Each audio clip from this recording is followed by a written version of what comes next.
ဘသူတွေနဲ့တဲ့ရင်းနှီးလဲတဲ့ပြောပြလိုက်မလားတဲ့ဘသူတွေနဲ့ရင်းနှီးလဲဆိုတော့လူတွေနဲ့ရင်းနှီးလဲ LSR လူတွေနဲ့ရင်းနှီးတယ်နော်ကိုဘိုထက်တို့ LSR လူတွေနဲ့ရင်းနှီးတယ်ပြီးသွားရင်bro YZ တို့ bro Oasis တို့နဲ့ရင်းနှီးတယ်နော်ပြီးတော့ပုံရိပ်တို့ရန်ဟျူကိုတို့နဲ့ရင်းနှီးတယ်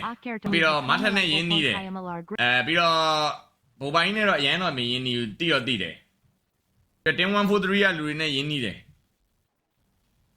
ဒါပဲလားငါဘယ်သူနဲ့တိသေးလဲငါဘယ်သူနဲ့တိပြီးတော့စုထက်နဲ့တိတယ်ရှိုင်းလေးနေထားနေတဲ့ကြိုက်တဲ့လူလားခေါ်လို့ရပါတယ်တဲ့ရှိုင်းလေးခေါ်ရင်လာမဲ့လူတွေကြီးပဲတဲ့ခေါ်တိုင်းလာရင်တော့ကောင်းတာပေါ့လေနော်ခေါ်တိုင်းလာရင်တော့ကောင်းတာပေါ့ကောလုံးနေတိုင်းအိမ်ခေါ်တာမှတနေ့တယောက်သွားရှုပ်လို့ပြီးတော့ Flow Rose နဲ့ G-Fat နဲ့ရင်းနှီးတယ် YZ Oasis ရွှေထူးတဲ့ကွန်ဘိုလေးလောက်လိုက်မလားတဲ့ပြီးတော့ဘယ်သူကြံသေးလဲငါဘယ်သူနဲ့ရင်းနှီးသေးလဲ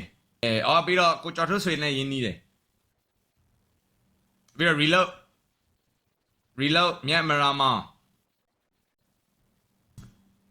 နော်လေတကြီးဆက်လက်ခေါ်ပေးပါတဲ့ okay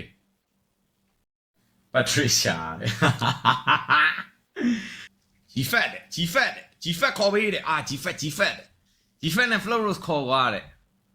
လမ်းပါတဲ့ကိုလမ်းမနဲ့တော့တိတ်မသိဘူး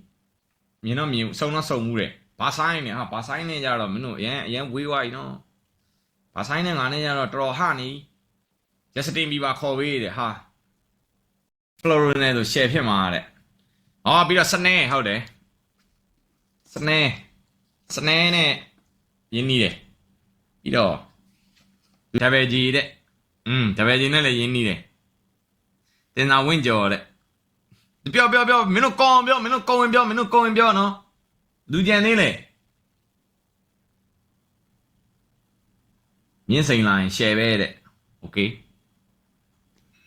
အောင်စပူတဲ့ပြောပြီးတယ်မင်းကဘလောက်အောင်မြင်နေလို့ရှောက်ပြောနေရလဲတဲ့ဘလောက်မှမအောင်မြင်ပါဘူးဒီလိုပါပဲ unscripted show ဘယ်သူခေါ်ရင်ကောင်းမလဲရှောက်စဉ်းစားနေတာဒီလိုပါပဲရင်ခုန်ကြီးတာအောင်လာတော့ဟိုတော့သွားရထားတယ်တိတော့မသိ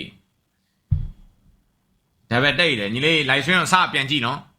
ကစတာဇီတဲ့ဇီကိုခေါ်ပြီးဘာလုပ်ရမှာဘတ်ဂျက်စစ်ဖြစ်သွားအောင်နဲ့ချိန်ကေကိုနဲ့တဲ့ရှော့လိုက်တာပဲကောင်းပါလေ